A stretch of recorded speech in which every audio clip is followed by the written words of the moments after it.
The Aircam is it's just so much fun, and it's just got so much power, and you can climb out and you can take off and land in short places, and there's nothing like it.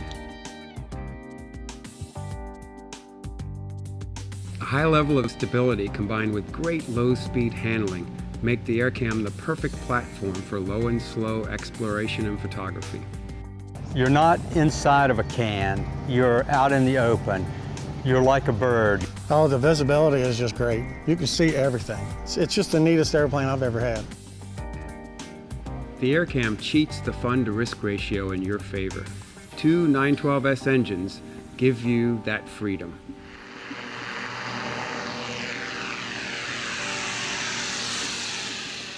One of the goals in designing the Aircam was to have very easy and simple single-engine performance. We were able to achieve this by keeping the engines close together and designing a very large tail section. And also, you have a simple airplane overall. You have automatic mixture control, fixed pitch props. If you shut an engine off, the propeller stops, and that really cuts down on the drag. At least on the land version, you have fixed gear, you have no cowl flaps. That combined with the low wing loading and the ability to climb at very low airspeed where drag is not a significant factor, that produces really nice single engine performance. If it loses an engine, you just keep flying. It's just so safe. You don't even think about it. To show what a non-event it is. Okay, we'll throttle up on the left engine.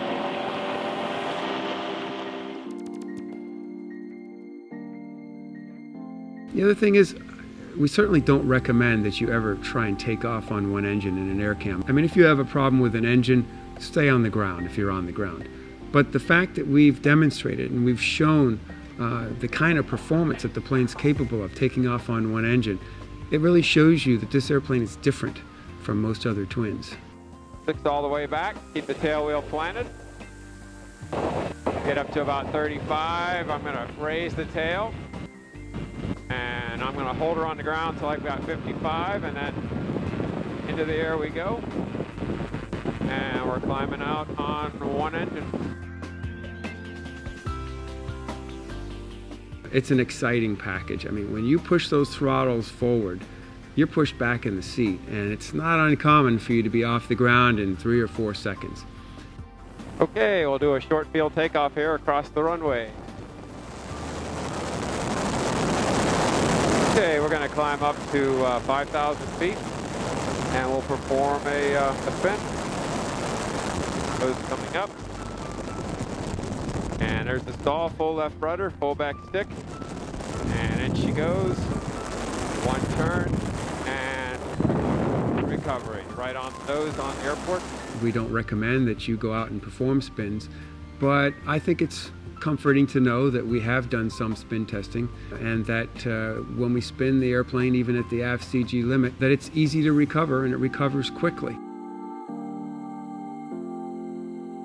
Initially, when we first started flying the Aircam, I didn't have a lot of interest in putting it on floats. Not because I didn't like float flying. Combining the water and flying together is a great experience. But I was afraid that we wouldn't have good single engine performance. Amazingly enough, I was proven wrong. We found that we were able to put the Aircam on amphibious floats and still have good single engine performance.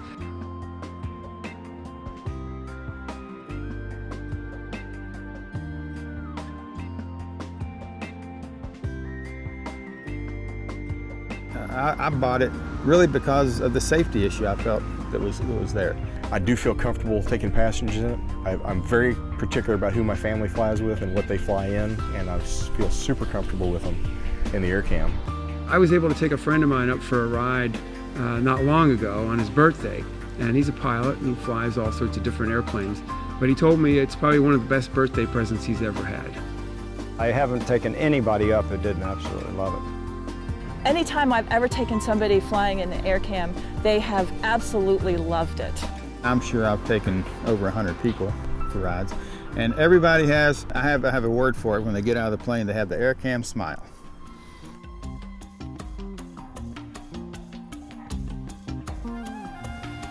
One of the things that really helps in keeping the operating cost of an Aircam down low are the fuel burns.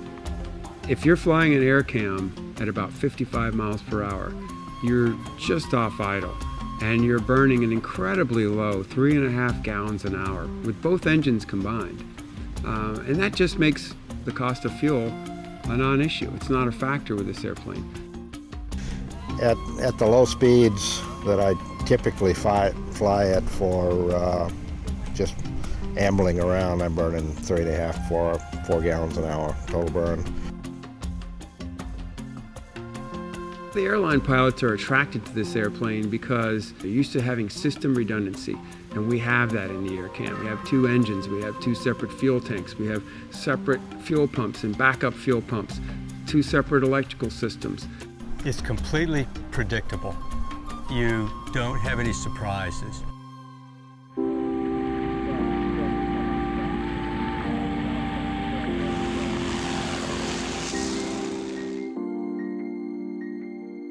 One of our owners uses the phrase "too much fun" when describing how much she enjoys flying her Aircam.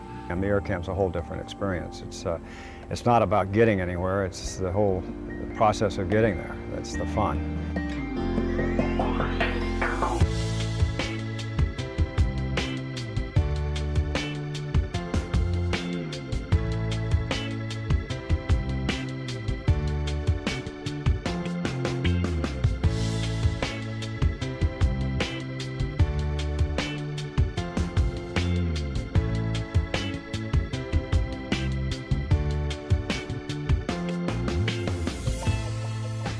Would I recommend an Aircam? Yes, absolutely. I do just about every time I take somebody up.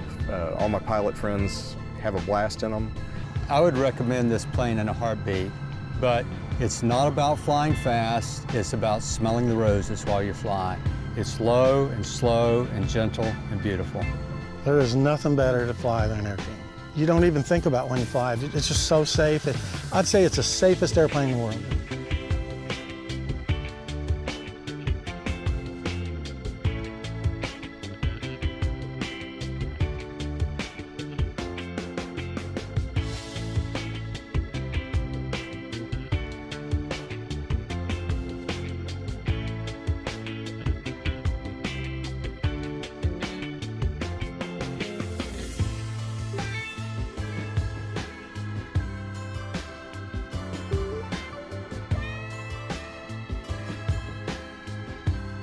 The Aircam truly offers a unique flying experience. So if you think that you might enjoy flying the Aircam and you haven't had the opportunity, come to the factory. Come fly with us. You won't be disappointed.